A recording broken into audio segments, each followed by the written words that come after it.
En mai dernier, j'ai assisté à la Prairie. C'est le conducteur de louange, responsable de la louange à l'église du Sommeur à la Prairie. Je ne sais pas si vous vous souvenez d'Emmanuel Hippolyte qui était venu faire du slam ici.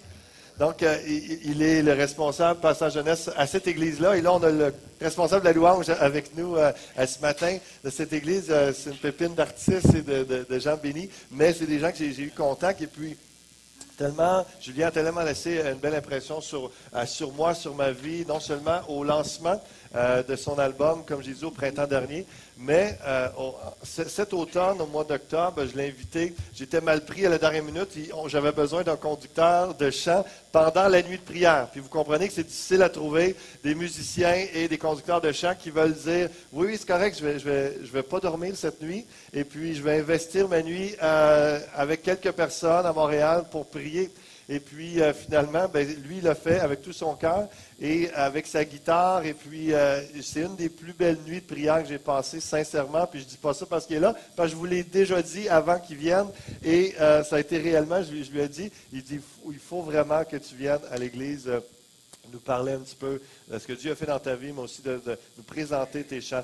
Donc, ce que je vais faire avec lui, je vais l'inviter dans quelques instants. On va avoir une petite entrevue, quelques minutes ensemble. On va parler de sa vie, de ce que Dieu a fait, de ses chants, de son album. Et puis ensuite de ça, on va avoir deux chants qu'il va nous interpréter. Donc, sans plus tarder, si on peut accueillir Julien Adam parmi nous. Merci Julien d'être là. Ça fait plaisir. Vraiment, encore une fois, bienvenue à l'Église Fusion. Puis, justement, donc, tu es un musicien, tu es un excellent chanteur. Vous allez entendre par l'accent, là, j'ai oublié de mentionner, mais en 2007, il est parti de la France là, pour venir ici au Québec. Et puis, il a fait des études théologiques ici à l'ITF. Il a rencontré sa femme ici. Fait que là, il n'avait pas le choix, il restait au Québec. On est bénis. Hein? Donc, on est très content que le Seigneur ait choisi ta femme ici, que tu sois resté. Donc, depuis quel âge là, tu joues de la musique, tu chantes? Moi, j'ai commencé à l'âge de ma conversion, en fait, à jouer de la musique. J'ai commencé à 17 ans. Mon instrument, à l'origine, c'est la basse. Okay. Et mon père était prof de musique, mais futé comme je suis, j'en ai pas profité. J'ai pris quelques cours quand j'étais jeune, mais j'ai commencé vraiment à pratiquer. C'est jamais pareil avec nos parents. Hein? Non, c'est ça. Donc, tu as commencé à pratiquer, tu avais 17 ans à peu près? Ouais, ça, 17 ans. Je dirais que j'ai commencé en avril, puis tout l'été, là, je l'ai passé enfermé dans ma chambre à jouer de la musique. Là. Puis tu lis ça avec le moment de ta conversion. Tu as grandi dans une famille chrétienne, mais il y a 10 ans, là, je pense que c'était en 2005. Raconte-nous ça. Comment tu as connu le Seigneur? Ça, effectivement, j'ai eu la chance de grandir dans une famille chrétienne. Mes parents aimaient Dieu. Ils aiment toujours Dieu. Et, donc, j'ai grandi là-dedans. Mes parents me racontaient des histoires de la Bible quand j'étais petit. Mais le choix personnel est venu effectivement vers l'âge de 17 ans. Je me souviens du moment, à l'âge de 14-15 ans, okay. Je me souviens du moment précis où j'ai dit « Ok, je vais laisser faire ça pour un bout. Je vais profiter de la vie. » Parce que je pensais que c'était ça. Puis je dirais qu'après 2 ans à m'amuser, à me chercher vraiment, chercher l'approbation des gens, tout ça, puis à chercher à avoir ma gang. Au secondaire, là, tu as la gang des sportifs, la gang des intellectuels. Puis, en tout cas, à mon époque, c'était comme ça. Puis la gang qui fait plus la fête. Puis c'est ça. J'ai commencé un peu à m'éloigner de l'église, plus sur le fond, parce que j'allais toujours à l'église, parce que vu que j'ai grandi là-dedans, tous mes bons amis étaient là, fait que je vivais... tu y allais par habitude, par tradition? C'est ça. Je faisais la fête toute la semaine, puis le dimanche matin, j'étais à l'église. Okay. Un beau chrétien du dimanche. Ouais, c'est ça. Et donc, comme je continuais à aller aux réunions de jeunesse, en fait, j'étais toujours interpellé par ce message-là. Même si je le connaissais, je connaissais tout de la Bible, mais en allant à ces réunions de jeunesse, vous savez, la parole de Dieu est vivante là. Puis même si je connaissais ça par cœur, ça venait me parler quand même. Puis j'avais juste mon orgueil là de petit gars là, que je voulais pas fléchir. Là. Puis ça m'a pris un petit bout de temps. Puis finalement, à l'âge de 17 ans, là, j'ai donné ma vie à Jésus. Puis, Amen. Amen. Puis, on peut célébrer le Seigneur pour ce moment-là. c'est important dans la vie qu'on soit né dans une famille chrétienne. Hein, qu'on dit, ça fait pas de nous un chrétien. Et quelqu'un qui disait, c'est pas parce que tu vas dans un McDo que nécessairement tu es un Big Mac. Donc, c'est pas parce qu'on va dans une église que nécessairement on est un chrétien. C'était le cas de Julien jusqu'à l'âge de 17 ans et moment déterminant. Et justement, peux-tu nous raconter un moment qui a marqué ta vie? Tu as vu Dieu agir. Là, peux-tu nous raconter ça, s'il vous plaît? Oui, oui, effectivement. Mais je peux raconter un événement tout récent en fait. Là, donc ça, je me suis converti vers l'âge de 17 ans. Donc ça fait 10-11 ans de ça. Puis vous savez, quand on est chrétien depuis un certain temps, on sait et puis on dit que Dieu agit, que Dieu est vivant. Mais des fois, dans la routine, puis quand la vie suit son cours, c'est pas toujours évident de le vivre. Là. J'espère que je suis pas tout seul. Mais si je suis tout seul, tant mieux. Là. Mais j'ai un frère qui est plus âgé que moi, qui vient d'avoir 30 ans. Et en fait, c'est ça. Depuis que moi je suis chrétien, je priais pour lui. Puis récemment, à mon église, on a formé un groupe de prière. Mon frère vit encore en France. Et à mon église, on a formé un groupe de prière avec quelques gars. Et un soir, on a décidé de chacun faire une prière d'audace, en fait. Puis j'ai réalisé que moi, j'avais arrêté de prier pour mon frère, en fait. Parce qu'avec les années, c'est ça, là. Il n'y avait rien qui se passait. Il était très loin de ça. Il n'a jamais rien voulu entendre de l'église. Puis c'était la drogue, l'alcool, la fête. Puis il est passé par toutes sortes de choses. Puis pourtant, c'est mon frère. Puis moi, c'est un homme que même, comme il était, il m'inspirait. Puis c'était un modèle pour moi. Mais j'avais arrêté de prier parce que j'étais comme... C'est ça, là. On se décourage, il ne se passe rien. Puis là, je vous parle de ça, il y a 1 ou 2 mois, j'ai pris cette résolution de recommencer à prier. Et c'est incroyable, hein, mais 2-3 semaines plus tard, mon frère m'écrit un petit message. J'ai essayé de t'appeler, ça ne marchait pas, mais j'ai donné ma vie à Jésus ce soir. Puis, Amen. Ouais. Amen. Gloire à Dieu. Je peux l'acclamer ce matin. Dieu qui répond encore aux prières. Ouais. 2-3 semaines, tu dis ça? Ouais, c'est ça. C'est un exemple concret, là, mais moi, ça m'a donné une claque, en fait. Si on peut dire ça. C'est bon. Dans le sens que Dieu est là, Dieu agit, puis il est vivant.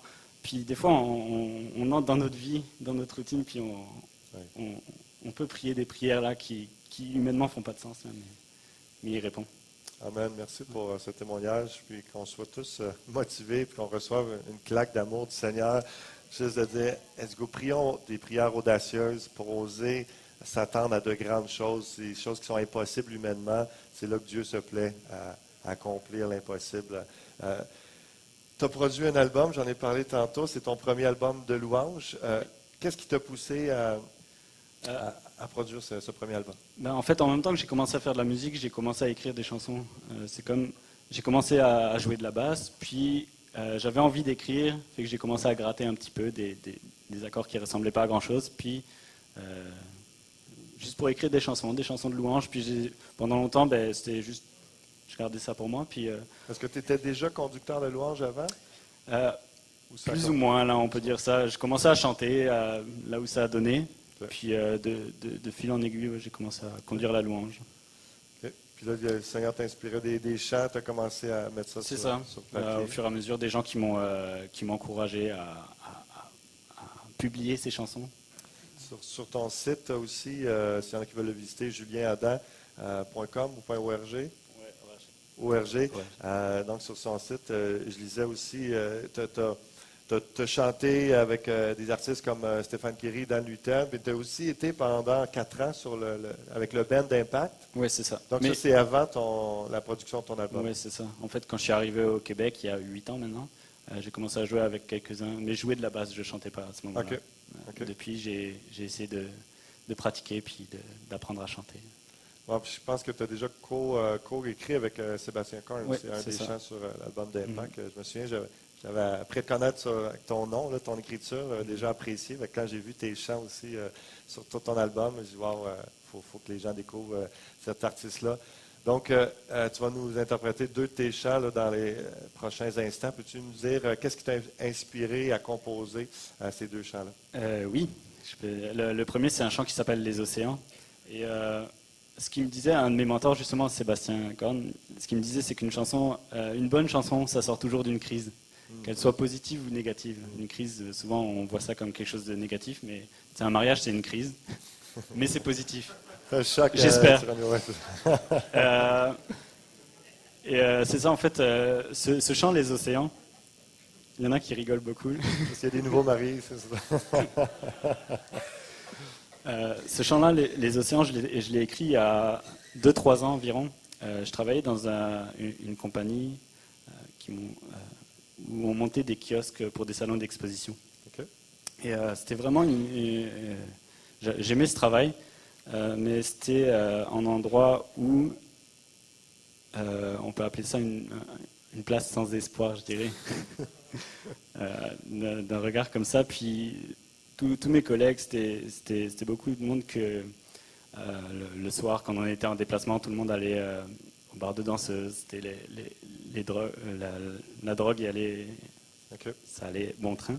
Puis moi, à un moment donné, j'étais sur un salon en train de travailler, puis je trouvais ça difficile, j'étais comme, il se passe rien, je sais pas quoi faire, puis je me souviens, c'était à la place Bonaventure. Puis j'ai pris un moment sur ma pause de lunch pour juste remettre ça à Dieu. Puis c'est ce chant-là qui m'est venu, le Dieu de victoire habite en moi. Fait que même si je vois rien là, présentement, puis je sais pas comment agir avec ces gens-là, je dis c'était quelque chose là, le gars qui travaille en moi complètement en sueur parce qu'il est sur la poudre. Puis j'ai eu l'occasion d'inviter quelques-uns de ces gens-là à l'église par la suite, mais ce chant-là est né à un moment comme ça. Là, juste sur il y a comme une petite terrasse à la place Bonaventure qui donne sur la ville. C'est pas spécialement beau, mais j'ai eu un bon moment. Puis, fait que ça, c'est le chant Les Océans. Oui. Ensuite de ça, je crois que c'est Nul autre nom. Nul autre nom, oui. Nul autre nom, je l'ai écrit à la suite d'un message où c'était un message de début d'année en janvier où le pasteur il nous invitait à prendre, dans nos temps de prière de tous les jours, à prendre un temps juste de silence. Souvent, on parle beaucoup, on demande beaucoup qu'est-ce que nous on veut, et on prend un peu de temps pour écouter ce que Dieu veut de nous. Amen. Et donc c'est ça, il nous lançait ce défi, c'était juste pour 30 jours de faire ça, prendre 5 minutes, juste rien dire, puis dire Seigneur, c'est ton moment, je t'écoute. Puis j'ai commencé à appliquer ça dans ma vie, puis il y a ce verset qui dit arrêtez et sachez que je suis Dieu. Puis c'est vraiment avec mes mots, ce que je voulais écrire dans cette chanson-là,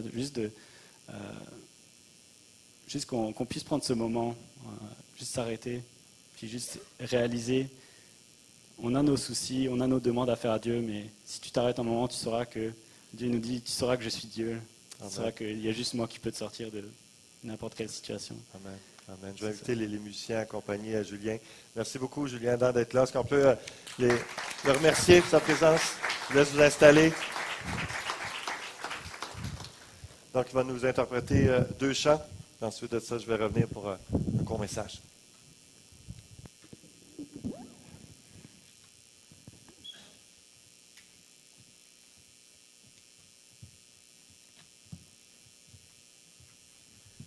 Pour le premier chant, je vous invite à vous lever.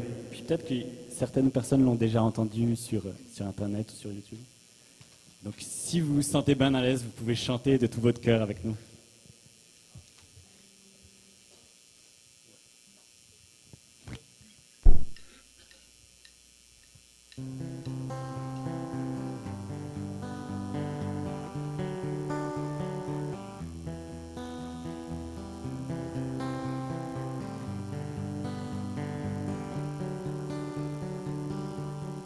L'ombre et la peur peuvent m'entourer, les éléments se déchaîner.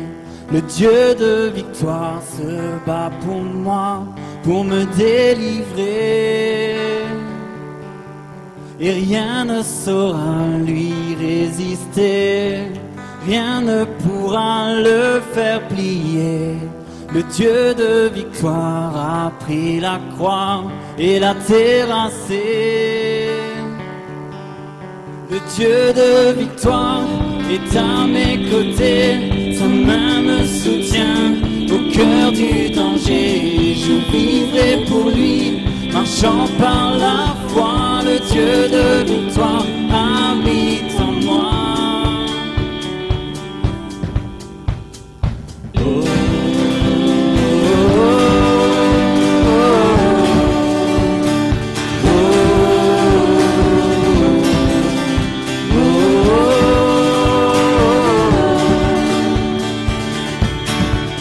les océans peuvent s'agiter, leurs vagues sur ma vie se briser. Le Dieu de victoire élève sa voix pour tout apaiser. Et le Dieu de victoire ensemble, le Dieu de victoire est à mes côtés, sa main me soutient au cœur du danger. Je vivrai pour lui, marchant par la foi. Le Dieu de victoire habite en moi. Le Dieu de victoire est à mes côtés, sa main me soutient au cœur du danger. Je vivrai pour lui, marchant par la foi. Le Dieu de victoire habite en moi.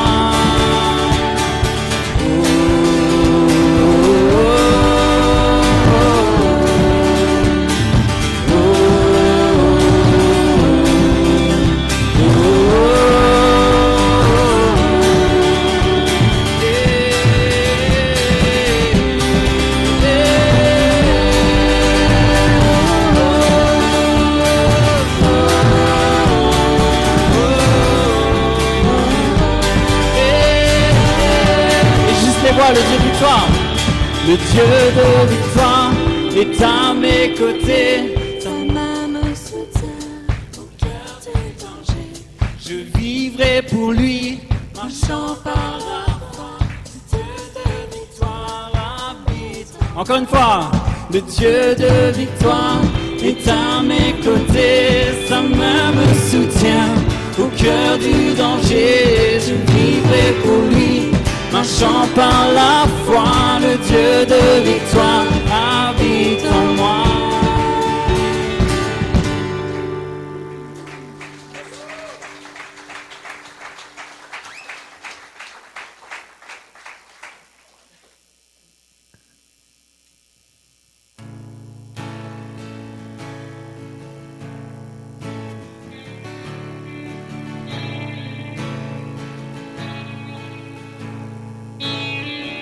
Dans le secret, dans le silence, je viens trouver cette assurance. Tu es Dieu, oui tu es Dieu, Jésus.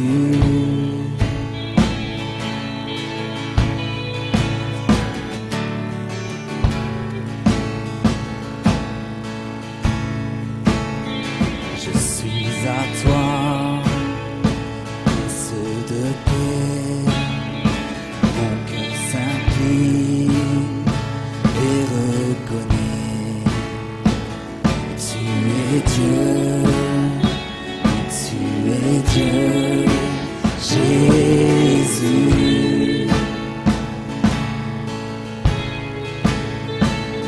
Et dans toute ta splendeur, tu te révèles à mon cœur, ma foi renaît. Tu nous donnes l'espérance, me conduis en ta présence. Je veux chanter et proclamer nul autre nom, nul autre nom que le nom de Jésus pour me sauver. Nul autre nom, nul autre nom que le nom de Jésus pour tout changer.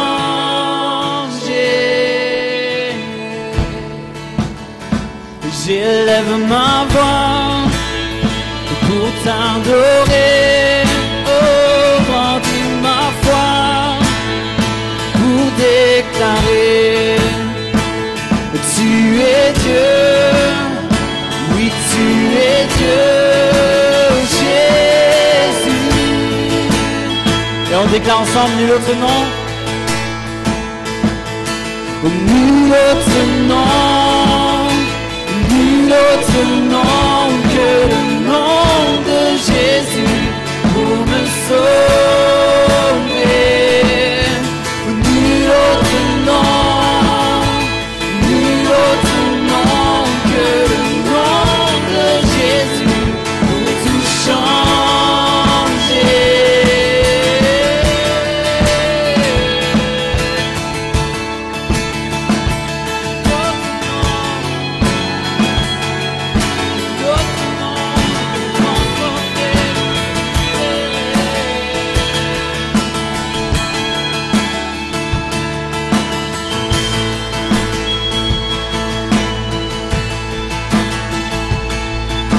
Mon âme, enfin, reconnaît la gloire de ton nom, l'amour divin qui m'a aimé sans condition. Je veux chanter, nul autre nom ne peut sauver.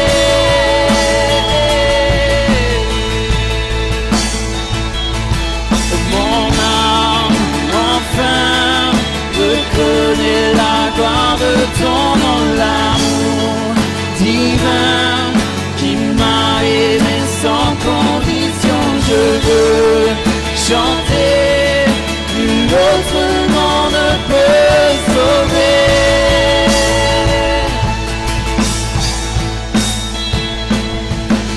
Nul autre nom, nul autre nom que le nom de Jésus pour me sauver. Nul autre nom, nul autre nom que le nom de Jésus pour tout changer. Nul autre nom, nul autre nom que le nom de Jésus pour me sauver. Nul autre nom, nul autre nom que le nom de Jésus pour tout changer.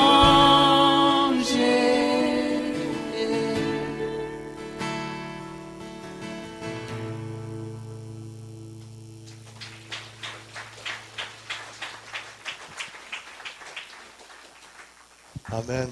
Amen. Nul autre nom. Merci beaucoup, Julien. Est-ce qu'on peut donner une belle appréciation à tous nos musiciens aussi qui ont pratiqué, qui ont appris ces chants pour chanter, pour l'accompagner, les choristes? Merci beaucoup.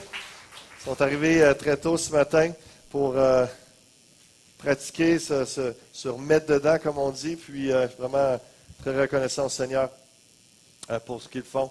On peut installer le PowerPoint et je voulais prendre quelques minutes pour vous apporter la parole. On est dans une série sur Colossiens et justement, nul autre nom. On est en train de dire dans cette série, l'apôtre Paul écrit à l'église de Colosse et qui est une petite église qui ont besoin de comprendre qui est Jésus et de comprendre qu'il n'y a nul autre nom par lequel on peut être sauvé que Jésus-Christ et de ne pas se laisser séduire par tout autre enseignement ou pensée ou mode de nouvelles doctrines ou de nouvelles philosophies qui pourra faire en sorte que, mais il me semble que oui, Jésus, mais ça me prend autre chose. Non, nul autre nom. Et ce chant l'introduit bien cette série. Et le titre du court partage que je veux avoir avec vous ce matin, c'est « Notre plus grand combat ». Notre plus grand combat, c'est le combat que l'apôtre Paul vivait à son époque pour l'église de Colosse, pour la Odyssée, pour les gens autour de lui. On va voir dans quelques instants le texte.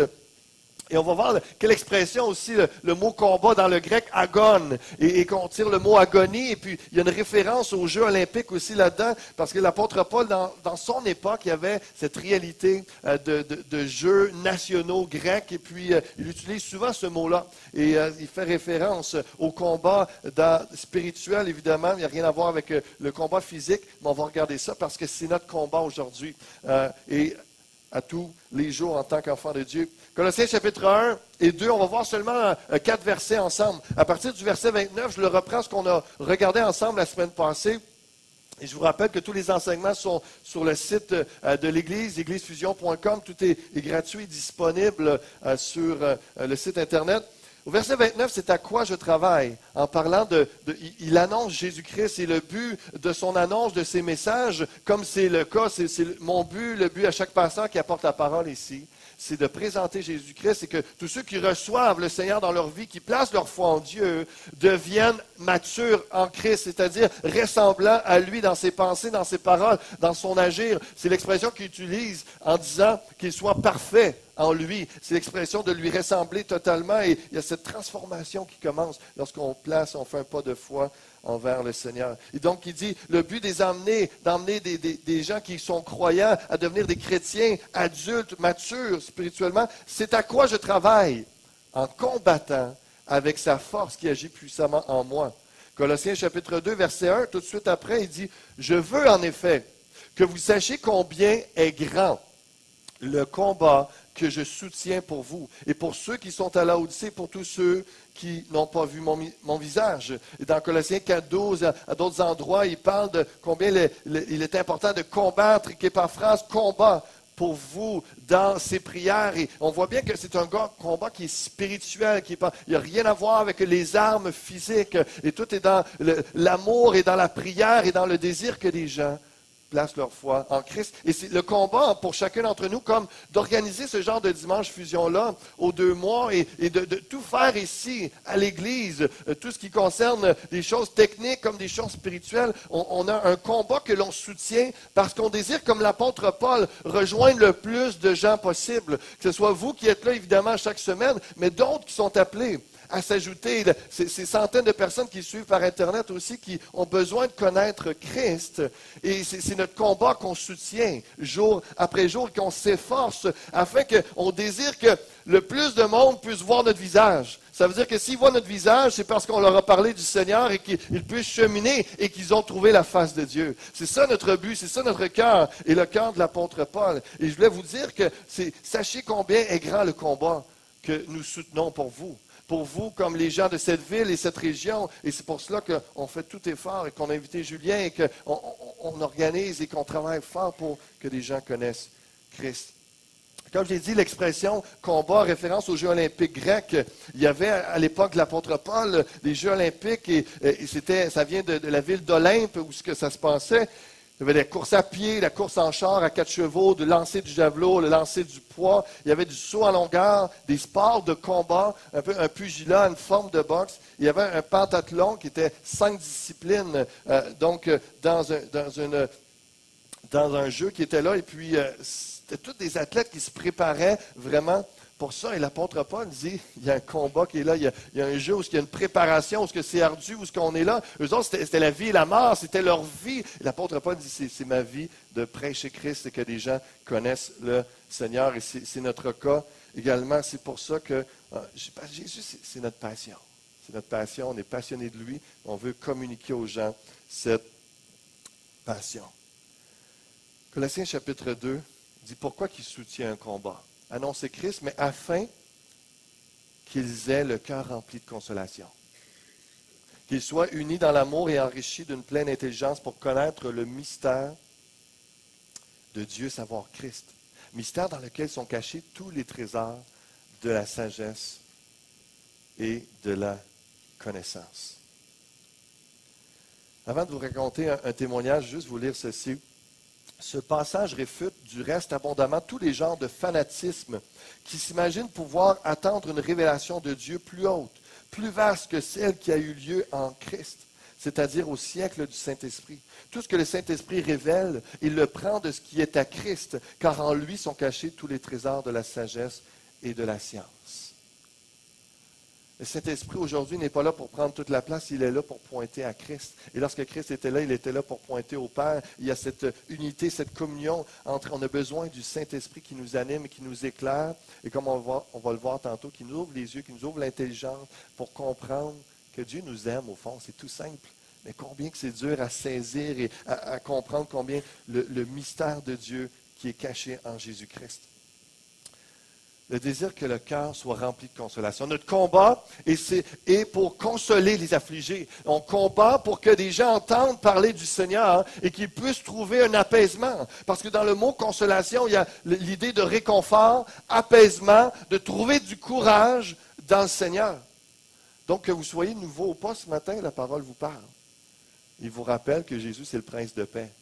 Que Jésus est celui qui est là pour vous consoler. Et le message de ce matin, comme à chaque semaine par différents textes de la Bible, c'est pour vous apporter une consolation, pour vous apporter du courage à continuer à vivre pour le Seigneur, à affronter les obstacles de tous les jours. Il y a différentes tempêtes dans nos vies et Jésus est là pour calmer la tempête.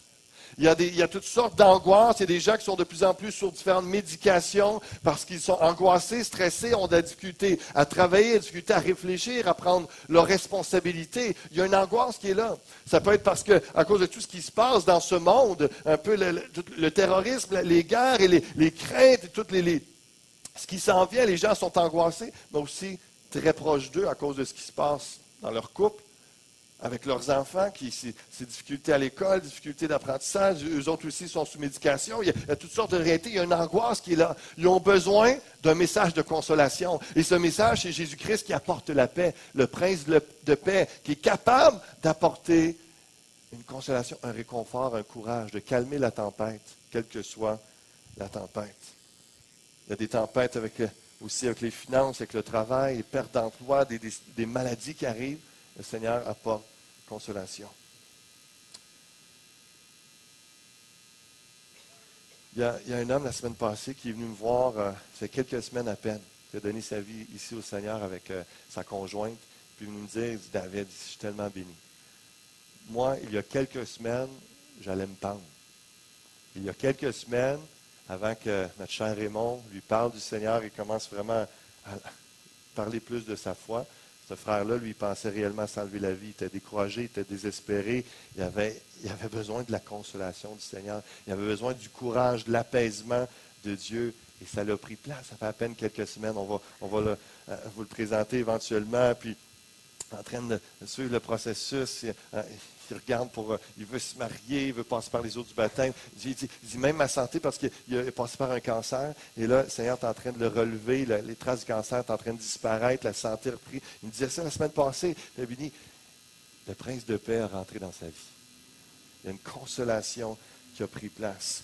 Et je veux juste vous dire combien le Seigneur, il est vivant, il est réel. Et même si ça fait 30 ans que vous le connaissez, je veux juste vous rappeler qu'il est là pour vous aussi. Hein? Le prince de paix, il est en vous. Cette paix peut jaillir. C'est comme si des fois, il y a quelque chose qui bloque ou il y a cette foi qui a besoin d'être ravivée de « Hey, c'est déjà là. C'est déjà là. La médication est déjà en moi. La paix est déjà en moi. C'est en Jésus. » Mais il y a quelque chose, des fois, l'incrédulité ou juste la folie de toujours travailler, de ne pas s'arrêter et de savoir que Dieu est Dieu, comme notre frère Julien l'a parlé tantôt. Si c'est votre cas, de dire, il me semble que je n'ai pas ma paix, je l'ai perdue, puis pourtant, je suis un enfant de Dieu. Arrêtez-vous. Sachez que Dieu est Dieu. Revenez dans la prière. Prenez un temps de communion dans la Bible avec Dieu. Simplement, demandez-lui sa paix et recevez-la, acceptez-la. Acceptez qu'il veut vous donner sa paix, enlever vos angoisses et vous rassurer. Quelqu'un disait parfois, Jésus arrête la tempête. Parfois, dans la tempête, Jésus arrête l'angoisse des gens, les inquiétudes. Il calme dans la tempête parce qu'il veut qu'on apprenne quelque chose à travers de ça. D'une façon ou d'une autre, le prince de paix règne et demandez-lui sa consolation, son réconfort, son courage. Il va le faire ce matin. Il y a Psaume 4.8, « Je me couche et je m'endors en paix, car toi seul, ô Éternel, tu me donnes la sécurité dans ma demeure. » J'ai déjà élevé des prières de dire, si vous avez besoin de ça, Seigneur, donne-moi ta paix. Je me confie en toi. Celui qui a écrit ça, là, il se faisait poursuivre. Il y avait des armées qui voulaient sa mort. C'était pas juste un poète là, qui vivait tout seul dans son asile et puis il n'y a pas une vie réelle comme nous, etc. Non. Il craignait pour sa vie. Il dit, je dors en paix, en sécurité parce que c'est toi mon protecteur. Tu es ma demeure, tu es ma sécurité. Le texte continue aussi qu'il y a un combat pour la consolation, mais il y a un combat aussi pour emmener les gens à être unis dans l'amour. Et combien vous savez qu'à l'Église Fusion, il y a eu ce miracle, il y a 1 an et demi, un peu plus, de cette fusion de 3 églises ensemble? Et combien pour nous, premièrement, on a besoin de continuer à prier et à annoncer un message d'unité, qu'on continue malgré nos différents arrière-plans, malgré nos différentes pensées, malgré nos différentes habitudes de façon de faire l'Église, d'être unis dans l'amour. Parce que ce qui nous unit, l'essentiel du pourquoi on est là ce matin, c'est Jésus-Christ. Et c'est l'amour de Dieu ensemble, la foi dans le Seigneur et l'Église Fusion est continuellement un témoignage et un combat pour l'unité. Pour nous, mais aussi fusion. Pourquoi? Unis dans l'amour, c'est littéralement faire fusionner, dans le grec, faire fusionner les gens ensemble dans l'amour, mais aussi avec le Seigneur. Et pourquoi l'apôtre Paul dit ça? C'est parce qu'il savait qu'à Colosse, comme à plusieurs autour, il était divisé par toutes sortes d'enseignements, toutes sortes de pensées. Il disait, j'espère que vous serez unis dans l'amour en Christ. Tout est en lui. Il revenait à cette simplicité-là. Et comprenez que si vous avez des pensées un peu divergentes ou disparates ou quoi que ce soit, vous commencez à être confus ou mêlés, revenez à Christ. revenez être unis dans l'amour, dans la foi en Jésus-Christ, c'est ça l'essentiel, et qu'on puisse continuer à prier, à s'efforcer en ce sens de conserver, de développer cette unité dans cette Église, parce que des gens arrivent ici et peut-être auront eu un couple divisé, déchiré, auront connu la division dans leur famille, auront connu d'être rejetés, d'être séparés. Ils ont besoin que quelqu'un dans l'amour les accueille, dire viens, entre dans la famille, on va être unis ici ensemble dans la paix. Donc, qu'on puisse garder ce cœur. Et ce matin, c'est une invitation à vous dire que dans l'Église du Seigneur, les bras sont grands ouverts, à l'Église Fusion, comme partout dans ce monde, pour être unis dans l'amour. Tout ça est possible seulement en Jésus-Christ. C'est son message. Et le combat est là pour ça également. Je me rappelle au cégep, mon prof d'histoire disait, croyez comme un classique, hein, croyez en vous-même, laissez faire là, les chums de Jésus qui ont écrit là, les évangiles sur lui. Là, ça, c'est la foutaise. Là. Il y a quelques éléments historiques intéressants, mais écoutez pas ça. Hein? D'autres personnes m'arrivaient, puis avec une pensée divergente, encore divisée, et essayaient de me diviser à la simplicité de Christ en disant « Ah, il y a des énergies dans ce monde, il y a des énergies dans ton corps, il faut juste canaliser ça. Laisse-toi guider par la vie, laisse-toi guider par l'énergie dans ce monde. » Très ésotérique. Et une autre pensée qui était là. D'autres... le classique aussi des gars en chambre de hockey, quand j'étais plus jeune, tu sais, voyons, si l'enfer existe, en tout cas, si l'enfer existe, on va boire une caisse de bière en enfer ensemble. Et pour eux, c'est une autre pensée, l'enfer. Oublie ça, voyons le jugement. Voyons, ça existe. On est là pour le plaisir. Amuse-toi aujourd'hui, amuse-toi, profite-en. Ça, c'était une autre pensée divergente au lieu d'être unis dans l'amour en Jésus-Christ. C'est un choix qu'on a à faire d'accepter, de croire ou de ne pas croire à toutes ces choses. Et le problème, c'est pas juste que la bière va être chaude en enfer. C'est pas juste ça le problème, c'est qu'il n'y en aura pas de bière, il n'y en aura pas d'amis, il n'y aura pas de rire, il n'y aura pas de joie, il n'y aura pas de fraternité, d'amitié. Ça va être la tristesse, ça va être les pleurs, ça va être des cris d'angoisse. Et c'est pour ça que le combat est grand pour nous. Et ce matin, encore une fois, on prie, on cherche la face de Dieu, on fait des efforts pour être pertinent de vous atteindre et d'atteindre les gens de cette région, parce que Jésus a un message pertinent. Il veut arracher les gens de l'enfer et leur dire, c'est vrai que ça s'en vient un jugement. La colère de Dieu, elle va être sur toi si tu ne crois pas en l'enseignant, si tu ne places pas ta confiance, si ta sécurité et ta demeure n'est pas en Jésus-Christ, si tu n'es pas uni dans l'amour et que tu te laisses diviser par toutes sortes d'enseignements ou de fausses croyances, par les plaisirs de la vie. Encore le grand combat aussi, et de prier comme Paul et de combattre comme Paul, que les gens soient enrichis d'une pleine intelligence. On peut mettre la photo de Dale Weiss qui est venu, un joueur premier trio du Canadien en soutien à Max Pacioretty, puis Thomas Buchanan, qui 15 points, un joueur qui une de ses meilleures saisons qu'il est en train de connaître avec le Canadien de Montréal en ce moment même. Mercredi passé, il était au cégep de Granby, invité par l'Église La Victoire du Québec pour parler sa foi.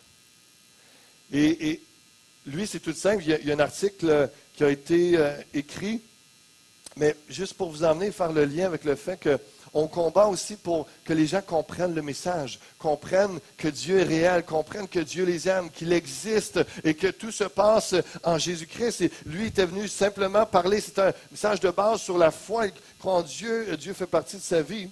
Et donc, mercredi passé, et Dale Weiss, à sa façon, lui, il combat aussi pour que les gens comprennent Dieu, comprennent et aient l'intelligence du Seigneur. Et dans la Voix de l'Est, elle disait, Dale Weiss a tout ce dont il a rêvé.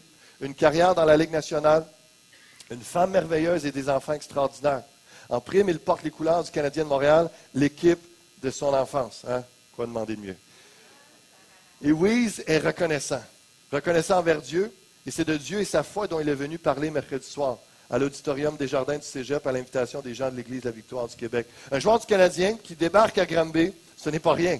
Quelques 350 personnes dans une salle comble s'étaient donné rendez-vous afin d'entendre le numéro 22 du tricolore. On a croisé plusieurs amateurs de hockey, on a vu plusieurs chandails du Canadien. Il y avait des gens de tous âges, véritablement de 7 à 77 ans. Et oui, il a été accueilli comme une vedette rock avec les clameurs qui l'accompagnent. Mais lorsqu'il s'est mis à parler, la foule s'est tue, il a écouté avec grande attention. Il a dit, je me considère très privilégié, a-t-il dit alors qu'il était interviewé par le pasteur Spinks, mais tout ce que j'ai, c'est grâce à Dieu. C'est une première chose. Le combat est de faire comprendre aux gens que l'origine, c'est Dieu.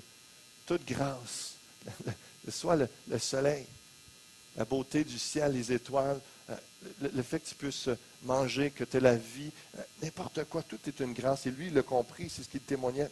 C'est une base à faire comprendre aujourd'hui dans une société très laïque. Il y a un combat qui est là. Et il racontait, tout ce que j'ai, c'est grâce à Dieu. Il m'a donné des parents formidables qui m'ont toujours soutenu. Il m'a donné les habiletés pour faire carrière au hockey. Il m'a donné la détermination et la persévérance pour ne jamais abandonner dans les moments les plus difficiles. Je lui dois tout. Celui qui est en voie de connaître sa meilleure saison a raconté que Dieu avait toujours fait partie de sa vie, bien qu'il ne vienne pas d'une famille religieuse. Mais il disait, mes parents me parlaient souvent de Dieu, de ce qu'il faisait pour nous. Je lui ai rapidement fait une place dans ma vie, je ne l'ai jamais regretté. Encore une fois, je reviens dans cette société. On a besoin de revenir à la simplicité. Dieu, il y a une foi à placer en lui et il est là, il existe, il est ton créateur et tu peux avoir une relation avec lui à tous les jours. C'est au-delà de juste une réunion le dimanche. C'est important l'Église parce que c'est là que tu entends la vérité, c'est là que tu es enseigné, c'est là que tu es uni dans l'amour et que tu entends des paroles de consolation. C'est là que tu peux vraiment avoir un temps en famille. Mais à tous les jours, Dieu est là. Et c'est ce que Dale Louise venait nous parler. Il termine en disant, oui, ce qui est natif de Winnipeg aime parler de sa foi. Non, il n'a pas honte de ses croyances et il aime surtout parler de sa foi devant des jeunes qui ont besoin d'espoir.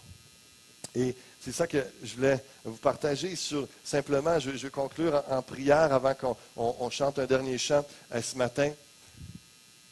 Et tout est dans le Seigneur, de placer sa foi. Et ça commence comme ça.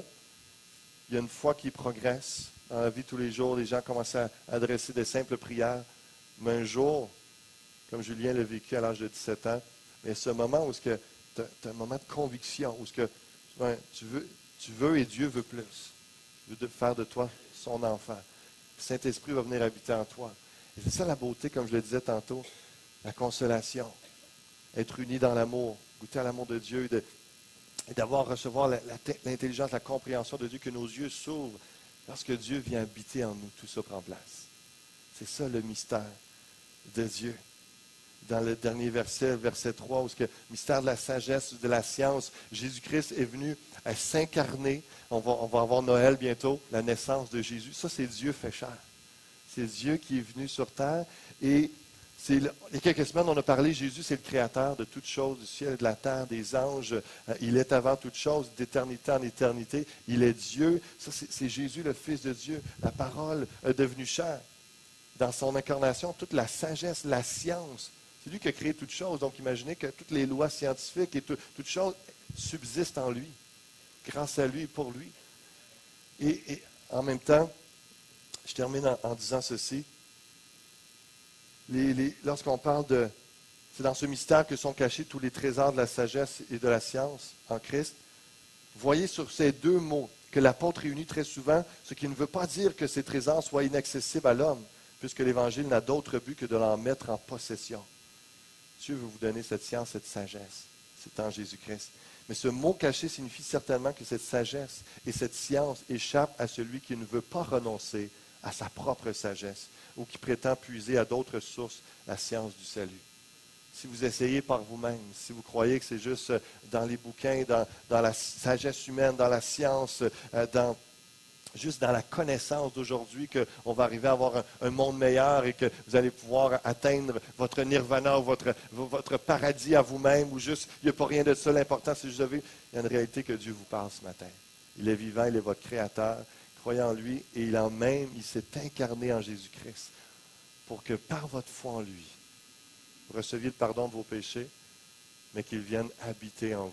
C'est ça le mystère. Et ce matin, je vais inviter Julien, je vais inviter les musiciens. On va chanter un dernier chant, Sauveur de ma vie. Et je veux juste prier avec vous. Comme je vous dis que, même, rappelez-vous, peu importe le nombre de fois que vous êtes venu ici, peu importe le nombre de fois d'années que vous connaissez Dieu, que vous le priez, vous êtes croyant, est-ce qu'il vit en vous? Et est-ce qu'il est vivant en vous? Est-ce qu'il agit? Est-ce que vous laissez être ce prince de paix? Faire jaillir sa paix, son amour, cette joie qui est là par le Saint-Esprit? Est-ce que ce mystère de l'incarnation et du fait qu'il est venu habiter en vous est une réalité? Alors que On va chanter ce chant dans quelques instants. Juste prier selon vos besoins. Est-ce que c'est la consolation? Est-ce que c'est être unis dans l'amour, d'avoir vraiment cette révélation de Christ et dans son amour, dans son unité, de faire partie de la famille de Dieu, de ne pas être sorti de la confusion de tout ce que je devrais croire. C'est Dieu vous rendre ça plus simple, rendre ça clair, votre esprit. Vous êtes enfant de Dieu, qu'il vous aime, qu'il ouvre vos yeux. Il vous donne la sagesse, la connaissance, l'intelligence spirituelle pour le comprendre et le connaître. Juste demander de fermer vos yeux quelques instants, puis on va prier ensemble. Seigneur, tu es bon, tu es fidèle, tu es puissant, Dieu, tu es glorieux. Merci d'être venu sur terre. Merci, Seigneur, d'être mort sur la croix pour le pardon de nos péchés. Merci d'avoir pris notre place. Au travers du chant qu'on va te chanter, Seigneur Dieu, viens manifester ta paix pour ceux qui ont besoin de paix, d'apaisement, de courage, de consolation. Viens emmener une unité de pensée, de cœur et dans l'amour dans cette Église fusion. Qu'il y ait cette unité entre nous, qu'il y ait cette unité avec toi, cette communion avec le Père, le Fils et le Saint-Esprit. Alléluia. Ouvre les yeux de tes enfants, de ceux qui se disent croyants, mais peut-être ne sont pas encore tes enfants. Pas cette conviction, cette assurance. Je ne connais pas tout le monde ce matin, mais toi, tu les connais par leur nom. Et comme une sœur me disait tantôt d'un rêve qu'elle a eu, Seigneur Jésus, tu entres dans ce lieu et tu viens saluer, parler avec amour, avec tendresse à chaque personne. Dans ce lieu, et tu veux qu'ils reçoivent ton amour. Qu'est-ce qui empêche que tu reçoives la paix de Dieu, que tu reçoives l'amour de Dieu? Il n'y a aucun empêchement qui vient de la part de Dieu. Place ta foi dans le Seigneur. Ses bras sont grands ouverts pour t'accueillir, te recevoir. Alléluia. Merci pour ta présence. Merci pour l'œuvre que tu fais dans les cœurs et dans les corps ce matin. Dans la puissance de ton nom, Jésus. Alléluia. Amen. Je vous invite à continuer comme une prière. Ce chant, Julien va nous entonner, Sauveur de ma vie. Que ce soit en le chantant avec lui ou simplement en le disant à haute voix, en le priant à Dieu. Placez votre foi en Dieu au travers de ces paroles-là. C'est comme une prière de repentance, une prière de foi, une prière où vous prenez possession de toute cette sagesse, cette richesse en Jésus-Christ qu'il vient habiter en vous. Que Dieu vous bénisse. Merci.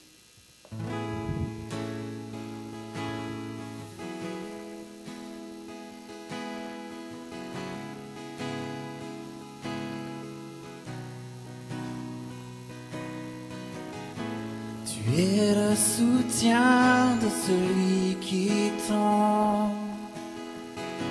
Tu ouvres ta main et de bienfaits tu le combles. Tu es la victoire devant nos regrets. Tu guéris le cœur blessé. Le sauveur de ma vie, je te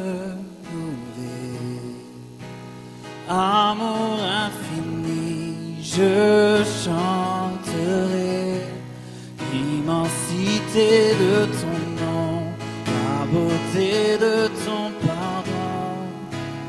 Sauveur de ma vie, je te louerai.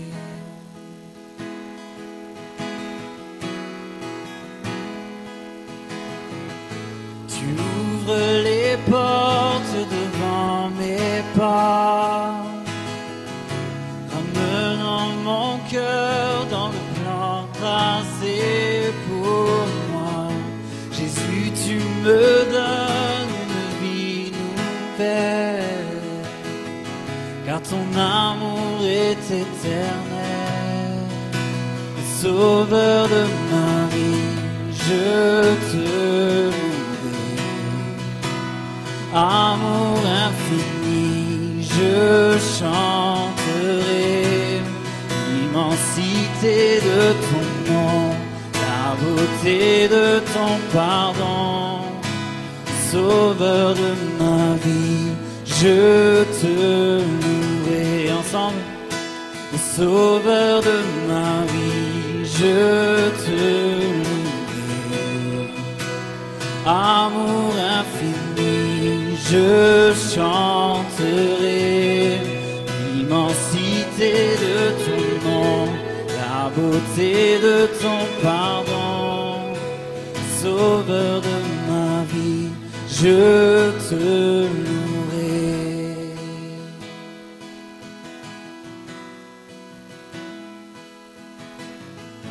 Et chaque jour de chaque saison, je t'adorerai. Quand tu m'élèves et lorsque je tombe, je t'adorerai. Mon Rédempteur, mon Dieu, ma passion, je t'adorerai.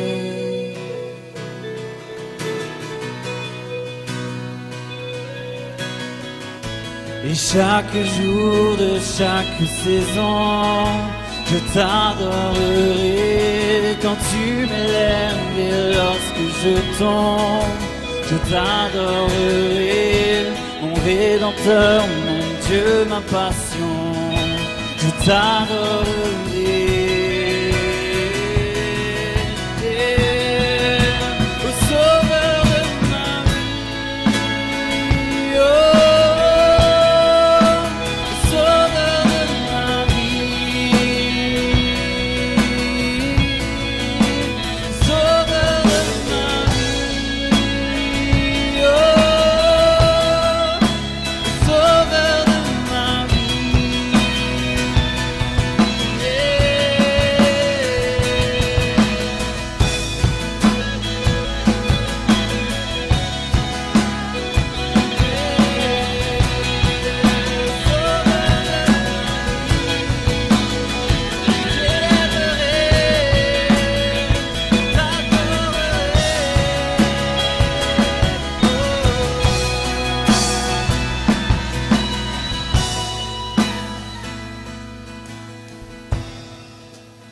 Sauveur de ma vie, je te louerai. Amour infini, je chanterai l'immensité de ton nom, la beauté de ton pardon.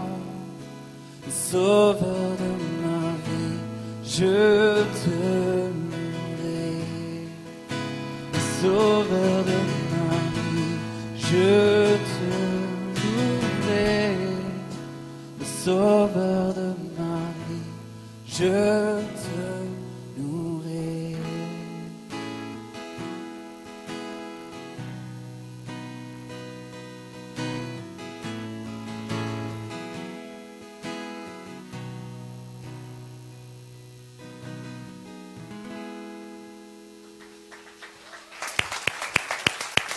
Amen.